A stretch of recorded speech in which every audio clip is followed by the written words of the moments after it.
مسجد میں آنا بڑی سعادت کی بات ہے۔ مسجد کا ادب، مسجد کا احترام ہر مسلمان پر لازم اور ضروری ہے۔ مسجدیں بنائی جاتی ہیں اللہ کی عبادت کے لیے۔ مسجد کا مطلب یہ ہے، مسجد کا معنی ہے سجدہ کرنے کی جگہ، اور سجدہ صرف رب کو کیا جاتا ہے۔ مسجد بنانے کا مقصد ہوتا ہے کہ مسلمان ایک جگہ جمع ہو کر اللہ کی عبادت کر سکیں۔ اس کے علاوہ مسجد کا کوئی مقصد نہیں۔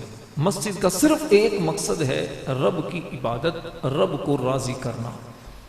مسجد میں کھانا پینا سونا جائز نہیں، بالکل بھی جائز نہیں مسجد میں کھانا پینا سونا۔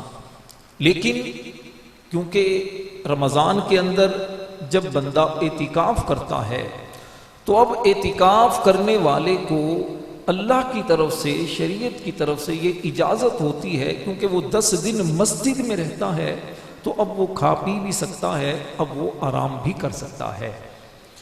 اسی طرح جو بندہ مسجد میں آ کر اعتکاف کی نیت کرے، یہ ہوتا ہے نفلی اعتکاف۔ سنت اعتکاف تو صرف رمضان میں ہے 10 دن کے لیے۔ نفلی اعتکاف کسی بھی وقت کیا جا سکتا ہے۔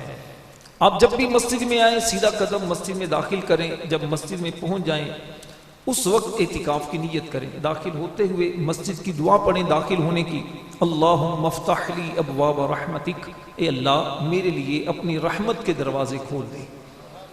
مسجد میں پہنچ جائیں، اب دل کے اندر ارادہ کریں کہ میں اعتکاف کی نیت کرتا ہوں۔ زبان سے کہنا اچھا عمل ہے، اگر آپ زبان سے نہیں بھی کہتے دل میں ارادہ کرتے ہیں تو اب آپ اعتکاف میں آ گئے، یعنی نفلی اعتکاف آپ کا ہو گیا۔ تو اب نفلی اعتکاف ہونے کے بعد اب مسجد میں ضرورتاً پانی بھی پی سکتے ہیں، کھانا بھی کھا سکتے ہیں، ضرورتاً آرام بھی کر سکتے ہیں۔ لیکن نیت کرنے کا مقصد صرف یہ نہیں ہو پانی پینا ہے چلے جی نویت سنت الاعتکاف پانی پی لیا، کھانا کھانا ہے نویت سنت الاعتکاف کھانا کھا لی، اس لیے اعتکاف کی نیت نہیں ہوتی۔ اعتکاف کی نیت ہوتی ہے اللہ کی عبادت کے لیے۔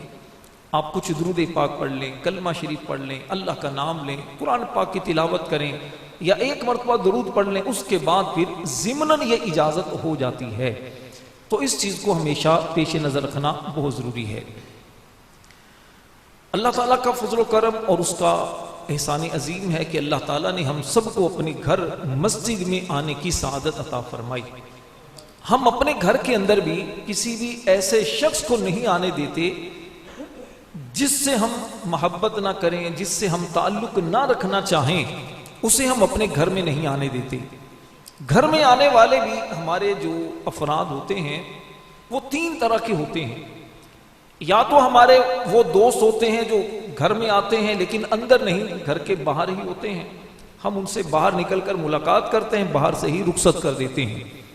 کچھ ہمارے دوست وہ ہوتے ہیں، ہمارے عزیز ہوتے ہیں، جو ہم سے ملنے آئے تو فوراً ہم ان کے لیے ڈرائنگ روم کا دروازہ کھولتے ہیں، گھر کے اندر بٹھاتے ہیں، لیکن کچھ دیر کے لیے 10 منٹ کے لیے 15 منٹ کے لیے پانی چائے، اس کے بعد ہم بھی چاہتے ہیں کہ جناب یہ چلے جائیں، بس اتنا کافی ہے۔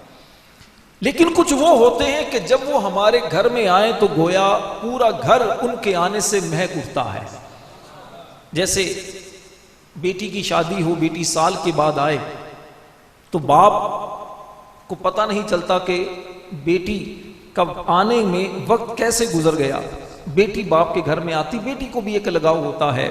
یا ہمارے پیر و مرشد، ہمارے مرشد جو ہیں ہمارے گھر میں آ جائیں، کوئی بہت بڑے عالم دین ہمارے گھر میں تشریف لے آئیں، اللہ کے نیک بندے وہ گھر میں آ جائیں تو ہمارا دل کرتا ہے کہ کسی خاص جگہ پر، اچھی جگہ پر حضرت کو بٹھائیں، اور بٹھانے کے بعد پھر ہمارا دل کرتا ہے بیٹھے رہیں، جائیں نہ۔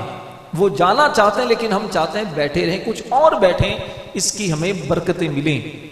ایک سمجھانے کے لیے عرض کیا ہے کہ مسجد کے میں آنے والے لوگ بھی 3 طرح کے ہوتے ہیں۔ کچھ لوگ وہ ہوتے ہیں کہ جو مسجد کے گیٹ پر ہوتے ہیں، اذان کی صدا آتی ہے، حی علی الصلاح، آؤ نماز کی طرف، حی علی الفلاح، آؤ کامیابی کی طرف۔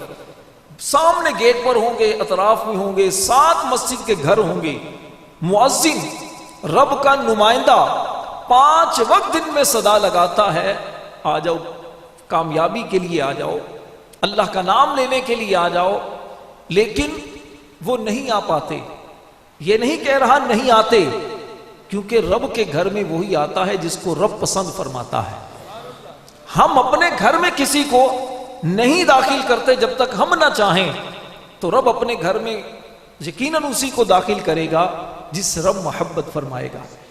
توفیق نہیں ہوتی۔ کچھ لوگ وہ ہوتے ہیں جسے ہم جمعہ کے نمازی کہتے ہیں، ہفتے میں 1 مرتبہ آتے ہیں، مسجد میں آتے ہیں، آ کر سب سے آخر میں آئیں گے جب امام خطبہ پڑھنے والا ہوگا، اس وقت آئیں گے، امام نے خطبہ پڑھا، نماز پڑھی، امام سلام شاید بعد میں پھیرتا ہے، وہ چپل اٹھانے کے لیے باہر بھاگتے ہیں۔ ان کو اتنی توفیق ملتی ہے، صرف اتنی توفیق ہوتی، آتے ہیں مسجد میں 2 رکعت جمعہ کی پڑھ کر فوراً چلے جاتے ہیں۔ یہاں پر جتنے موجود ہیں، میں اگر آپ سے پوچھوں جواب نہ دیجیے گا، ویسے ہی صرف ایک اپنے آپ کو تھوڑا چیک کروانے کے لیے، کیا ہر ایک کو پتا ہے جمعہ میں کتنی رکعتیں ہوتی ہیں، کتنی رکعتیں پڑھنا ہوتی ہیں؟ جمعہ کے فرض 2 ہوتے ہیں، ٹھیک ہے، لیکن رکعتیں کتنی ہوتی ہیں؟ چلیں کوئی ایک بتا دیں جو پکے۔ جی ایمانداری سے بتائیے گا، کیا 14 رکعتیں سارے پڑھتے ہیں؟ شاید گنتی کے 2-4 چند ایک ملیں گے جو آخر تک رہتے ہیں، 14 رکعتیں پڑھتے ہیں۔ یعنی رب پسند فرماتا یہ میرے گھر میں رہیں، پہلے آ کر بیان بھی سنتے ہیں، بیان سننے کے بعد نماز پڑھتے ہیں، مکمل نماز پڑھ کے صلاۃ و سلام آقا کی بارگاہ میں پیش کرتے ہیں، اور پھر بعد میں اللہ کے گھر سے رخصت ہوتے ہیں برکتیں لے کر۔ یہ تھوڑا سا میں نے سمجھانے کے لیے، دل پر دستک دینے کے لیے، سوئے ضمیر کو جگانے کے لیے کہا ہے۔ اللہ کرے سوئے ضمیر ہمارے جاگ جائیں، ہم بھی پوری 14 رکعتیں پڑھنے والے بن جائیں، ورنہ ایک تعداد ہوگی شاید جن کو یہ پتہ ہی نہیں ہوگا کہ 14 رکعتیں جمعہ کی ہوتی ہیں، کیونکہ پڑھیں گے تو یاد رہے گا۔ خیر یہ تو میں نے ابتدائی گفتگو